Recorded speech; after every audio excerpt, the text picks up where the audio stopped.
Pastor Michael Greaves stood at the pulpit, his voice calm and commanding, as federal agents surrounded the church doors, ending a 15-year illusion built on faith, fear, and unimaginable secrets buried beneath the Shepherd of Light Ministries. The town of Cedar Falls had always been the kind of place where people left their doors unlocked and trusted their neighbors. In the heart of that quiet community stood a tall white church with stained glass windows that glimmered in the morning light. It was known as the Shepherd of Light Ministries, and at its center was Pastor Michael Greaves, a man who appeared to embody faith, kindness, and strength. Every Sunday, his deep voice filled the sanctuary, speaking of forgiveness and renewal. His sermons drew crowds that spilled out onto the front steps, and even those who rarely attended church admired him from afar.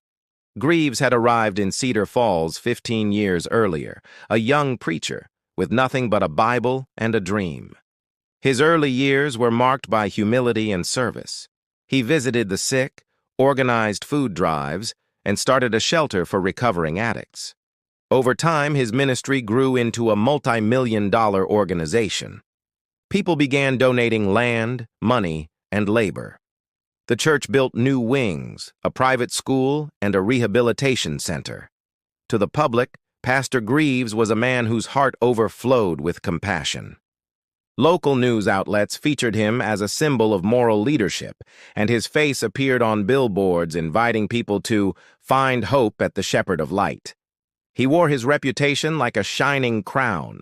His smile was calm, his tone patient, his words measured. People trusted him without question, believing he could heal broken families and guide lost souls. Even the mayor and local business leaders sought his counsel.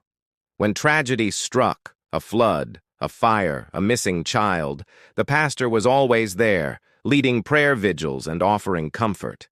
His influence seemed endless. But beneath the surface, faint ripples of unease began to spread. A few members who had once been close to him left the church abruptly. They said little about their reasons, only that something wasn't right.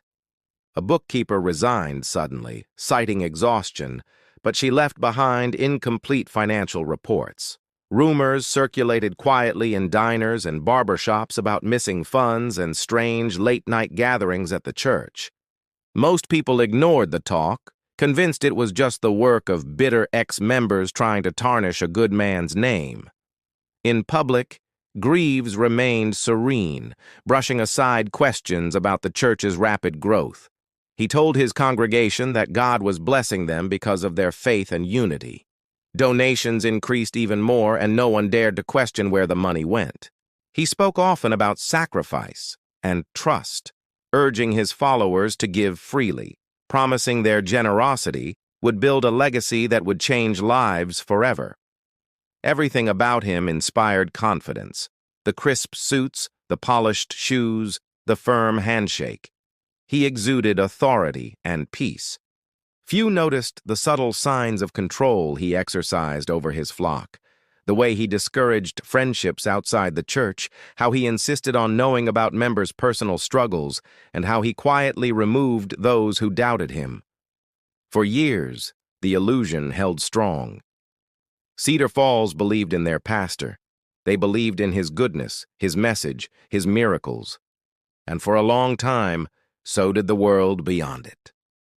That faith began to crumble one cold winter morning when a convoy of black SUVs rolled up the hill toward the Shepherd of Light. Inside were federal agents with sealed warrants and a list of questions that would tear apart everything the town thought it knew about Pastor Michael Greaves. The man once hailed as a savior was about to be unmasked. When the federal agents entered the Shepherd of Light Ministries, the congregation stood frozen in disbelief. The service that morning had been about honesty and redemption, but within minutes, the holy atmosphere turned cold. Agents moved methodically through the hallways, past portraits of smiling children and plaques praising the church's charitable works. They seized computers, documents, and electronic storage devices from offices that had once been off-limits to anyone except Pastor Greaves and his closest aides. Every drawer was opened, every file examined. What began as a routine investigation into financial misconduct quickly turned into something far more complex. Investigators discovered inconsistencies in donation records, large sums of money supposedly sent to orphanages overseas that did not exist. Names of charities listed on receipts led to empty lots and fake addresses. In the church's financial ledgers, transactions were disguised under vague labels like mission outreach and community service projects. Yet the trail of money led to luxury purchases, designer clothing, vacation properties in tropical countries, and several vehicles registered under false names. Inside the pastor's private office, agents found a small locked drawer hidden behind a false panel. Inside it were several passports, each with a different alias, and an envelope containing offshore bank information. But the most alarming discovery was a set of encrypted USB drives labeled with single words: mercy, harvest, faith. When federal technicians cracked the encryption, they found lists of names, coded notes, and dates. Many of the names matched those of church members who had left abruptly in recent years. The files were detailed and unsettling, referencing assignments, obedience levels, and trials completed. The evidence suggested that the pastor's misconduct was not limited to embezzlement. There was something hidden behind the facade of benevolence, something that hinted at psychological manipulation and exploitation. Each discovery raised more questions. How much did his inner circle know? Who helped him keep his secrets buried? Outside the church, the community reeled. Reporters camped near the gates as shocked congregants wept and prayed, refusing to believe the accusations. Many still defended their pastor, calling it a misunderstanding or a government plot against a man of faith. Meanwhile, federal investigators followed the money trail across several states, uncovering shell companies and properties tied to the church's funds. In every location, they found traces of people who had come seeking help, then vanished without a trace. Agents began interviewing former church employees. Some admitted they had noticed strange behavior, deliveries arriving late at night, meetings that required absolute secrecy, sudden transfers of money before audits. A few described being instructed to destroy old documents, told they were protecting the ministry's reputation. The deeper investigators dug, the more the image of Pastor Greaves as a holy man disintegrated. Behind the pulpit and perfect smile, he had built a hidden empire funded by faith and deception. The money that worshipers gave with open hearts had fueled a network of control, greed, and fear. And yet, as shocking as these discoveries were, the USB files hinted that something even darker still waited to be uncovered, something that would expose the true nature of the man the town had once called their shepherd. As the investigation deepened, federal agents realized that Pastor Michael Greaves had constructed something far larger than a simple financial scheme. What they uncovered was a web of influence and control woven carefully over years. It began with people who came to the church seeking help, addicts trying to recover, families struggling with poverty, and runaways looking for a place to belong. The pastor welcomed them with open arms, promising redemption and a fresh start. They were given food, clothing, and shelter. But once inside his system, escape became nearly impossible. The church operated several community houses spread across the state, presented as recovery centers. In reality, they were controlled environments where Greaves's followers lived under strict rules. Former residents described endless labor disguised as volunteer service. They cleaned church properties, worked in construction projects, and even staffed church-owned businesses without pay. Those who questioned the conditions were shamed publicly during sermons, accused of lacking faith. Over time, many grew too fearful to resist. Investigators found that Greaves had help from a network of loyal assistants who enforced his orders. Some managed the houses, others handled finances, and a select few maintained constant surveillance on members. The USB files uncovered earlier contained detailed logs of each person's behavior, who attended services, who donated, who expressed doubt. Nothing went unnoticed. The more loyal a person appeared, the more deeply they were pulled into his control. Records also showed that Greaves had close connections with local law enforcement and several business owners who benefited from cheap labor supplied by his so-called rehabilitation programs. These relationships kept suspicion away. Whenever someone complained or tried to leave, the matter was quickly silenced. Complaints vanished, and witnesses withdrew statements, often after unexpected visits from church representatives. A disturbing pattern emerged in the timeline of missing persons. Several young adults who had joined the Shepherd of Light during outreach events later disappeared, their names appearing in the encrypted files. Families reported them missing, but the cases went nowhere. Investigators now suspected that these disappearances were not accidents, but part of a deeper operation meant to maintain silence and control. The deeper agents went, the more horrifying the details became. Secret rooms were discovered in one of the recovery homes, soundproofed and hidden behind walls. Evidence suggested these rooms had been used to isolate members who disobeyed orders. Notes found on site referred to purification periods, a term that appeared repeatedly in the USB documents. Victims later described being locked away for days under the guise of spiritual cleansing. Greaves's empire was sustained by fear, disguised as faith. He had created a structure where obedience was worship and questioning him was seen as betrayal against God. His followers believed their suffering was part of divine testing, while he grew richer and more powerful. The church that once promised light now cast long shadows across every life it touched.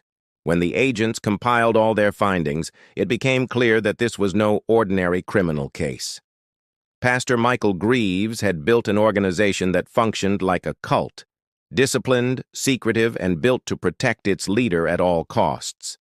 Yet for all the records and testimonies, one crucial piece was still missing: first-hand evidence from someone who had lived through it all and survived to tell the truth. That witness would soon come forward and change the entire course of the case. The investigation took a turning point when a woman named Eva Marlin came forward. Her name had appeared several times in the coded documents recovered from the pastor's encrypted drives. She had once been a member of the church's choir, admired for her voice and devotion. Eva had vanished in 2015, and her disappearance had been quietly dismissed as a personal choice. When she resurfaced years later, she was almost unrecognizable. Her health had deteriorated, and her face carried the hollow look of someone who had lived through years of fear. Eva's statement unraveled the mystery behind the coded notes, giving life to the words that investigators had only guessed at. She explained that the so-called purification rituals were not ceremonies of faith, but acts of punishment. Members who questioned authority or disobeyed orders were isolated, deprived of food, and forced to perform physical labor as a form of spiritual correction. She described long nights spent in dark rooms where they were made to recite prayers until they collapsed. Each session was meant to erase resistance and replace it with complete loyalty. Her story confirmed what investigators had suspected for months. The Shepherd of Light Ministries was not a place of worship, but a network of manipulation and control. Eva revealed that Greaves used his closest followers as enforcers. They kept watch over others, ensuring that no one spoke out or tried to escape. Members were told that leaving the church would lead to divine punishment, that those who turned their backs on Greaves would face ruin or death. Many believed it. Eva recounted how she had been chosen to work at one of the church's remote facilities. The building, presented as a retreat center, was actually used to hold those the pastor considered unstable or rebellious. Some were forced to record confessions on camera, later used to blackmail them into silence. She remembered names, dates, and locations, details that matched the evidence found on the encrypted drives. Her testimony gave investigators the roadmap they needed to uncover the full extent of the Pastor IS crimes. Over the following months, agents began reopening old missing persons cases linked to the church. They found remains on properties owned by shell companies connected to Greaves. Each discovery strengthened Eva's credibility and expanded the scale of the case. What had started as financial fraud now involved human trafficking, abuse, and conspiracy across multiple states. Public reaction grew fierce as the details emerged. The same people who once praised the pastor now demanded justice. Former allies began to distance themselves, deleting old photos and denying involvement. Still, Greaves showed no emotion in public appearances. From his guarded mansion, he released statements claiming he was the victim of a smear campaign. But behind the scenes, prosecutors were preparing charges that could no longer be ignored.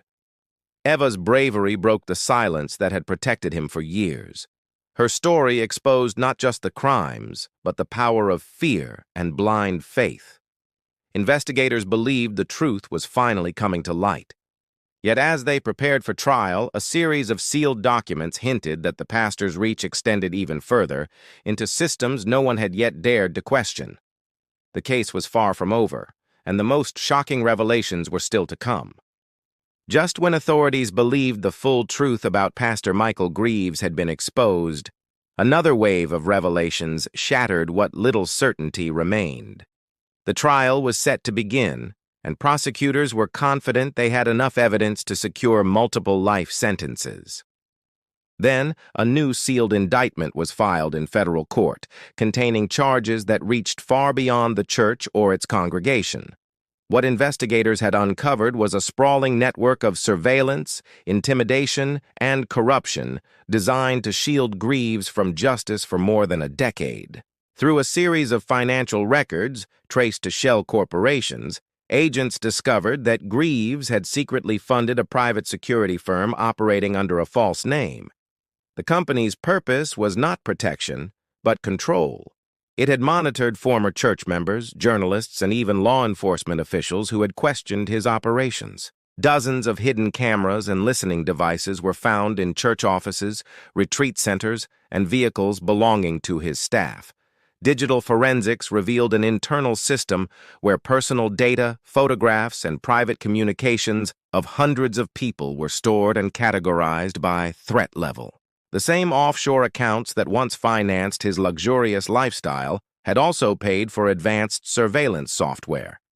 Emails and messages obtained under subpoena showed that Greaves had authorized background checks, wiretaps, and secret recordings of investigators long before the first raid on the church. Those who tried to expose him had been followed, harassed, or discredited using information obtained through illegal means. The operation was methodical and precise, built to preserve his public image and destroy anyone who dared to question him. When these findings became public, the case exploded into national headlines. News outlets reported that the pastor had manipulated not only his followers, but the very systems meant to hold him accountable. It emerged that several local officials had accepted donations or favors from the church in exchange for silence. Some had helped delay investigations or leak information to the pastor's inner circle. What had once appeared as isolated acts of corruption now looked like a coordinated effort spanning multiple states. As prosecutors added the new charges, obstruction of justice, unlawful surveillance, witness intimidation, and conspiracy, the case against Greaves became one of the most extensive in recent memory. The courtroom was filled with reporters, victims, and townspeople who had once idolized him. When the indictment was read aloud, he remained motionless, his eyes fixed on the table in front of him. His silence was no longer commanding but hollow, the calm of a man who knew the walls had finally closed in. The testimony that followed painted a portrait of a predator hidden behind sermons and charity. Evidence of encrypted communications, hidden payments, and coercive control revealed the full scale of his deception. Every sermon, every prayer meeting, every act of supposed kindness had been part of a calculated plan to maintain dominance. By the time the final verdict was delivered, the illusion of the Shepherd of Light had been completely destroyed. The man who once stood in the pulpit as a symbol of purity was now a symbol of betrayal. The community that had worshipped him was left with questions that could never be answered. How one person had managed to twist faith into fear, and how many lives had been lost before anyone dared to see the truth. The echoes of his lies lingered long after the church doors were closed forever.